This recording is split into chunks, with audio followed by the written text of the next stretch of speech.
Mindy is setting up a building-wide holiday party that will provide the cover for her to go after Cliff. Yep, Glenn Howerton is back. She's pursuing him despite the fact that he's dating Heather. And honestly, I'm fine with that. I know what kind of man you are.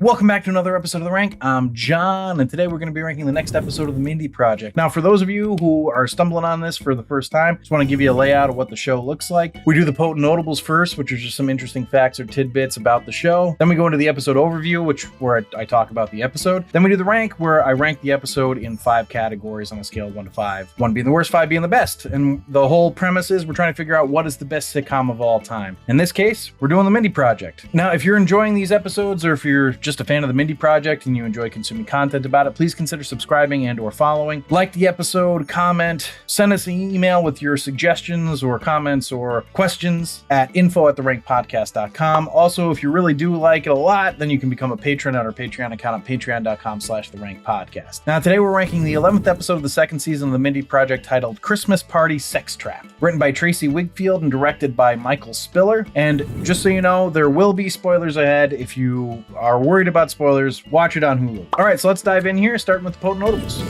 Potent Notables. So the 11th episode of the second season aired Tuesday, December 3rd, 2013. Well, Dancing with the Stars is gone, and Trophy Wife was back, so the competition calmed down this week. Though, would it help Mindy or NCIS Los Angeles? Well, as it turns out, it helped nobody. NCIS Los Angeles was a rerun this week, and Fox didn't capitalize on it because they had New Girl be a rerun as well. So Mindy ended up improving on New Girl's viewership numbers, but it was still pretty ugly. Mindy dropped from 2.7 million viewers last week to 2.3 million this week. Yikes. In a week where its competition was down to 3.4 for Trophy Wife on ABC, and NCIS Los Angeles was only at 9.6 million because of it being a rerun, it still fell short. The Voice stole the time slot with 12.1 million viewers on NBC, but Mindy didn't even beat Supernatural this week. The CW show got 2.4 million and beat Mindy. Amazingly, even though the original NCIS was also a rerun, it still won the night with 12.6 million viewers. What a disappointing look at viewership numbers this week. I mean, I think this show is really good. I don't know what was going on back when it was out, but there you go. You can see why Fox didn't keep it after 3 seasons. Anyway, on to the next and last Potent Notable. So let's talk a little Maria Menounos. Maria Menounos has been a television host, journalist, actress, and producer for a while now, and you probably know her from either her work on Extra, Access Hollywood, or WWE, or maybe it's from the gas station ads that you see when you're pumping gas, or maybe on your movie screens before the movie starts. Newbie, anyone? Now,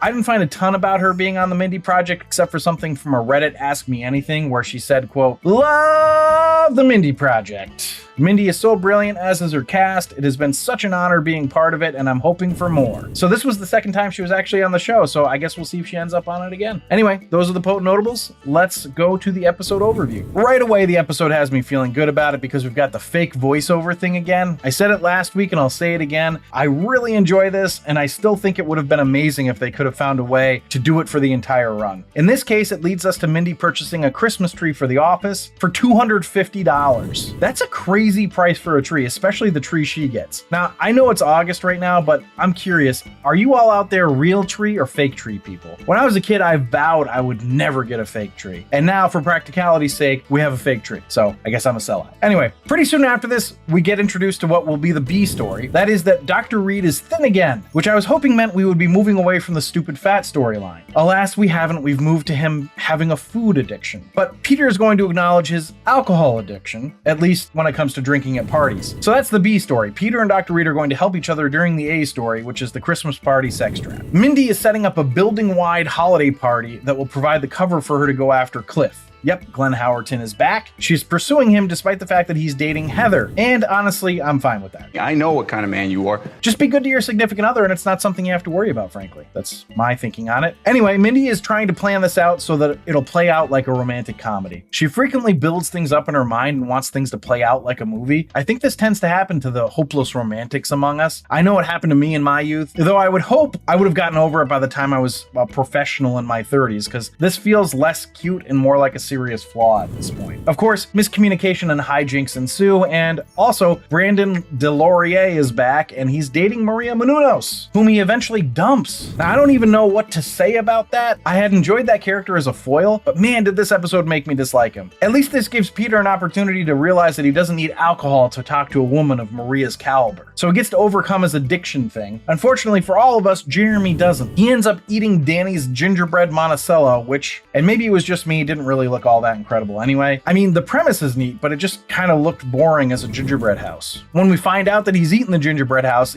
though we knew he was going to do that anyway because they set it up that way, it's right after Peter stops Mindy and Danny from having their first kiss. The tension was high, the time was ripe, but Peter wanted that bra booze and he couldn't help himself. And to think, all Danny had to do was dance to Aaliyah's Try Again to win Mindy over. This disruption, though, takes Danny's nerves, so when Mindy asks if he wants to get some air with her, he chickens out. Naturally, he ends up seeing Cliff take the opportunity from him, as Cliff had broken up with Heather and went back and asked Mindy out. So we're going to have to wait a few more episodes before we see Mindy and Danny finally get together, though I am looking forward to the Cliff-Mindy dynamic. But anyway, that's the whole episode. Let's find out how it ranked.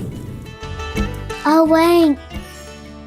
So the rankings where I ranked the episode based on 5 categories: story, acting, dialogue, episode coherence, and character relatability. I rank it on a scale of 1 to 5, 1 being the worst, 5 being the best. And then we have a laugh counter where I tally up the amount of times the episode made me laugh out loud. 1 point per laugh out loud gets added to the score, and then that becomes the total ranking for the episode. Now, before I dive into the rankings, if you're enjoying the episode, please leave a like down below. It really does help the show grow. Anyway, first category is story, and I gave story a 4.25. Look, it's sort of a generic episode story for this show, but that doesn't mean it's bad. I like that it always feels like a rom-com. I like rom-coms. Rom-coms are fun. So let's go to acting, which I give a 4.25. I can't decide if it's Ed Weeks' fault or not, but I really don't enjoy the food addiction thing. The fat guy angle they took with him is I just find it frustrating and annoying. Everyone else is good. It's really the only reason it's not higher. So for dialogue, I gave dialogue a 4.25. Honestly, if it wasn't for this dumb Dr. Rita's fat stuff, it would definitely be higher. This was a fun and funny episode, just maybe not quite as clever as they have been. 4.25 is still a really high score though. Just saying. So let's go to episode coherence, which I gave a 4.75. The coherence of the episode within itself was great, and they're building off of what they've had for the past season and a half really well. I know the will they, won't they dynamic of Mindy and Danny is the crux of the show now, and they don't want it to happen too early, but Danny wimping out after nearly kissing Mindy felt odd to me. It just struck me as not quite fitting, enough so that it made me drop it to a 4.75 instead of a 5. And while the storyline of Jeremy's food addiction is dumb, it still cohered well. So the character relatability, our last category, I gave a 4. I think I relate to this more than I'd like to admit. I have definitely been guilty of trying to manufacture a rom-com style meeting or moment. In my defense, though, I wasn't in my 30s when I did that. So it stretches the imagination a bit that she continues to do this to herself, though there did seem to be some self-realization before Danny wasted his opportunity. So those are the rankings, pretty decent rankings. Let's go to the laugh counter and see how it ended up. I actually had 16, which is a pretty decently high laugh counter. That puts the grand total up to 37.5 for this episode of the Mindy Project, which puts it in the Holy Grail. And as for the series average, it goes to a 35.2, which is just barely keeping it in the Holy Grail. So thanks for listening and or watching. If you'd like to see a list of our episode and series rankings, you can do that on our website at therankpodcast.com. Remember to subscribe, review, and comment, and please consider supporting us on our Patreon site at patreon.com/therankpodcast, where you can get access to all of our archived episodes. And if you like the episode, please leave a like down below. It really does help us out. Or comment,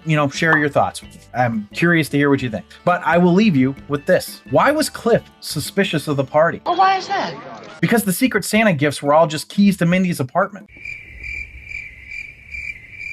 Well, they can't all be winners.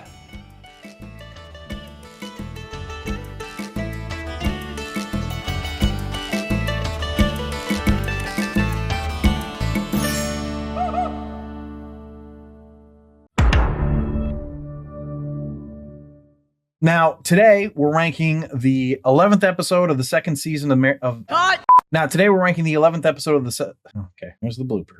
Oh, you know it.